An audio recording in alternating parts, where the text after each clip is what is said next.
তো ভিউয়ার্স আপনারা দেখুন যে আসলে আমাদের লাইটটি কিন্তু আগের মতো আবারই কাজ করছে, কোনো রকম সমস্যা ছাড়াই কিন্তু এটি কিন্তু কাজ হচ্ছে। আসসালামু আলাইকুম ভিউয়ার্স, ইলেকট্রনিক্স ড্রাইভ ফেসবুক পেজে আপনাদের সবাইকে স্বাগতম। আজকে আমার হাতে দেখতে পাচ্ছেন একটি এলইডি লাইট। মূলত এই এলইডি লাইটগুলো ব্যবহার করতে লাগে কিছুদিন পর পর এলইডি লাইটগুলো কিন্তু নষ্ট হয়ে যায়। আমরা কিন্তু অনেকজনের প্রেশানিতে আছি, কেননা আমার একটা ইলেকট্রনিক্সের দোকান আছে, আমি জানি মানুষ আসে, আমি জানি অনেক প্রেশানির ভিতর থাকে। তো আজকে আমি কিছু ট্রিক দেখাই দেবো, কিছু সিম্পল জিনিস শিখাই দেবো। আশা করি দৃঢ় বিশ্বাস যে লাইটটা আপনার 6 মাস চলতো সেটা 1 বছরে আপনার এই লাইটটি নষ্ট হবে না। তো আমি আপনাদেরকে একটু দেখাই যে আসলে লাইটটা আমি দেখানোর চেষ্টা করি। আমার এই যে লাইটটি দেখতে পাচ্ছেন আপনারা, লাইটটি কিন্তু আমার অলরেডি কিন্তু কমপ্লিট আছে, মানে জ্বলছে, একটা রানিং একটা লাইট।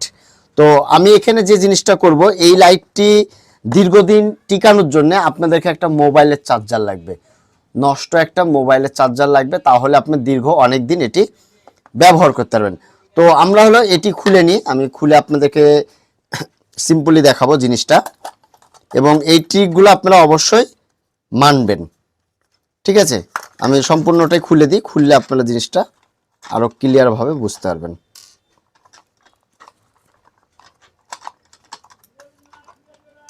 এখানে আমরা খুলে নিলাম। এইখানে আমরা যে জিনিসটা পেলাম যে আসলে এখানে একটা লাইট ব্যবহার করেছে, আর এই হলো সার্কিট। আপনারা দেখুন যে এই সার্কিটে কোনো রকম প্রোটেকশন নাই।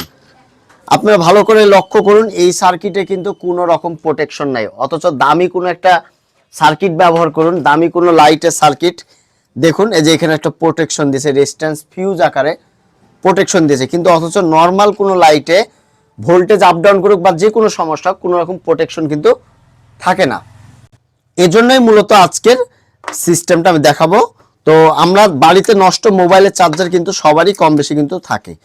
এই যে নষ্ট একটা মোবাইলের চার্জার আমার হাতে দেখতে পাচ্ছেন, নষ্ট মোবাইলের চার্জার। এই নষ্ট মোবাইলের চার্জারকেও প্রোটেকশন করার জন্য বা এই চার্জারটাকেও ভালো রাখার জন্য দেখুন এখানে রেজিস্ট্যান্স ফিউজ আকারে কিন্তু ব্যবহার করা আছে 10 ওহমসের হাফ ওয়াটের রেজিস্ট্যান্স। তো আমাদের যে কাজটি হবে, এখান থেকে আমরা দুইটা জিনিস সংগ্রহ করব, একটা 10 ওহমসের হাফ ওয়াটের রেজিস্ট্যান্স এবং আইন 4007 একটি ডায়োড। তো এই দুইটা জিনিস আমরা যদি এখান থেকে সংগ্রহ করি তাহলে আমাদের লাইটটা কিন্তু অনেক দিন টিকবে। অনেক সময় কি হয়, নষ্ট মোবাইলের চার্জারগুলোতে কিন্তু এই ধরনের ফিউজগুলো বা রেজিস্ট্যান্সগুলো কিন্তু কাটা থাকে। আপনারা বাজারে এটা ক্রয় করতে গেলে 8 আনা পার পিস 8 আনা নেবে, এবং ডায়োডও কিন্তু 8 আনা বা 1 টাকা নিতে পারে। এই যে আইন 4007 যে ডায়োডটি আছে, এই ডায়োডটি আমরা এখান থেকে খুলে নেব। তো আপনারা চাইলে 10 ওহমসের হাফ ওয়াটের রেজিস্ট্যান্সও নিয়ে এসে এখানে কিন্তু ব্যবহার করতে পারেন। তো আমরা এই দুটা খুলে নিলাম আমাদের এই চার্জার। এর জন্য বলি ইলেকট্রনিক্সের কোনো জিনিস ফেলে দিবেন না, ঠিক আছে? ফেলে দিলে তো ফেলেই দিলেন, তাই না? তো আমরা মিটারে এখন আমরা যে কাজটি করব, আমাদের যে রেজিস্ট্যান্স আমরা যে ডায়োডটি নিয়েছি, ডায়োডটি আমরা চেক আপ করে নেব যে আসলে ডায়োডটি আমাদের ঠিক আছে কিনা। ডায়োডটি ঠিক আছে, এবং আমরা যে ফিউজটা আছে, ফিউজটা আমরা চেক আপ করে নেব, রেজিস্ট্যান্স ঠিক আছে। আমরা 1 মেগা ওহমসে দিয়ে আমরা এটি টেস্ট করলাম।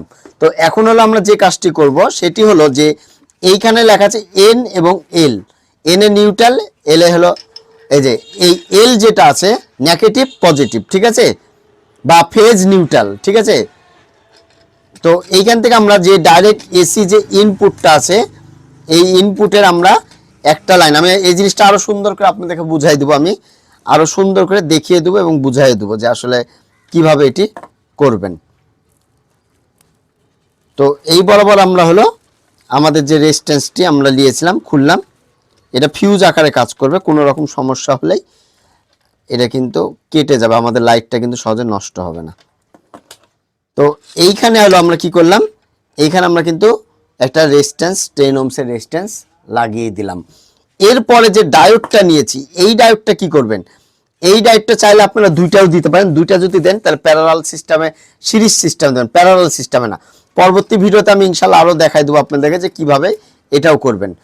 তো এখন হলো আমরা এই যে লাইটের যে প্লাস লাইনটি, পজিটিভ প্লাস, এই প্লাস লাইনটি খুলে নেবেন। প্লাস লাইনটি খোলার পরে এই যে ডায়োডের দুইটা দিক আছে দেখুন, একটা ছাই কালার আছে, একটা কালো আছে।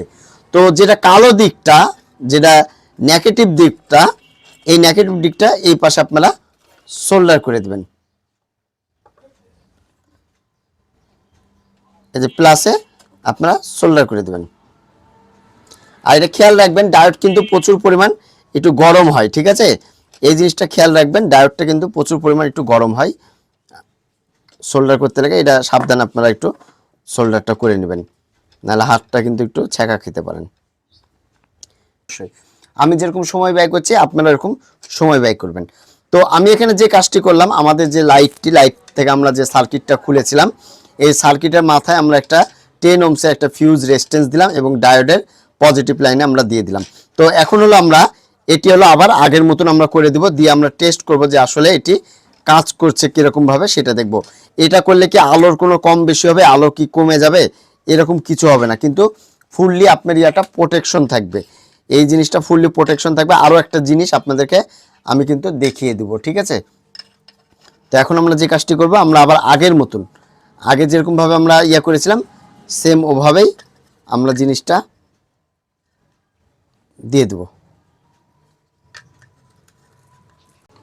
এখানে আমরা লকটা দিয়ে দেবো। আগে কিন্তু এগুলো সোল্ডার করা লাগতো, এখন কিন্তু এগুলা একটা দিক ভালো করেছে যে যাদের সোল্ডার নাই, আর আপনারা একটা সোল্ডার কিনে নেবেন, ঠিক আছে? সোল্ডার একটা কিনে নেবেন। একটা সোল্ডারিং আয়রনের দাম বাই কয় টাকা? একটা সোল্ডারিং আয়রন যদি বাসা বাড়িতে থাকে, এই ধরনের ছোটোখাটো কাজগুলো অনায়াসে কিন্তু শিখে নিতে পারবেন। তো আলহামদুলিল্লাহ, যে দেখতে পাচ্ছেন আমি ডায়োডটি লাগানো আছে আমার, এটা টোটালি জিনিসটা আপনারা চাইলে এখানে আরও কিছু দিয়ে প্রোটেকশন দিয়ে দিতে পারেন। আর আরেকটা বিষয় হলো এই যে এই লাইটগুলো প্রধান যে কাটার কারণটাই হলো যে এইখানে যে ইয়াটা ব্যবহার করা হয়, এই যে হিক্সিনটা দেখছেন অনেকটা পাতলা।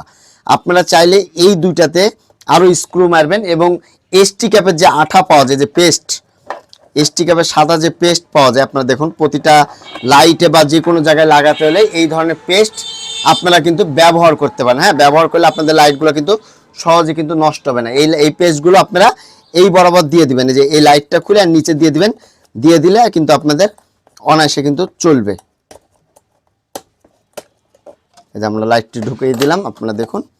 এখন আমরা এটা ট্রাই করব যে আসলে কেমনভাবে এটা কাজ করছে, আগের মতন কাজ করছে কিনা। তো ভিউয়ার্স, আপনারা দেখুন যে আসলে আমাদের লাইটটি কিন্তু আগের মতন আবারই কাজ করছে, কোনো রকম সমস্যা ছাড়াই কিন্তু এটি কিন্তু কাজ হচ্ছে। তো এই সিস্টেমে করলে কি আলো কোনো কমবে না, কোনো রকম সমস্যা হবে না, কিন্তু আপনার লাইটটি দীর্ঘ অনেক দিন পর্যন্ত আপনি কিন্তু ব্যবহার করতে পারবেন।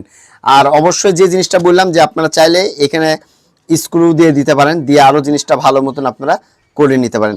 তো আশা করি আপনারা বুঝতে পারলেন, যদি এলইডি লাইটগুলো যদি আপনার বাসা বাড়িতে নষ্ট হয় অনেক, তাহলে কোনো সমস্যা নেই, একটা মোবাইলের চার্জার থাকলে আপনারা এই ধরনের লাইটগুলো দীর্ঘদিন ব্যবহার করার উপযোগী করে নিতে পারেন।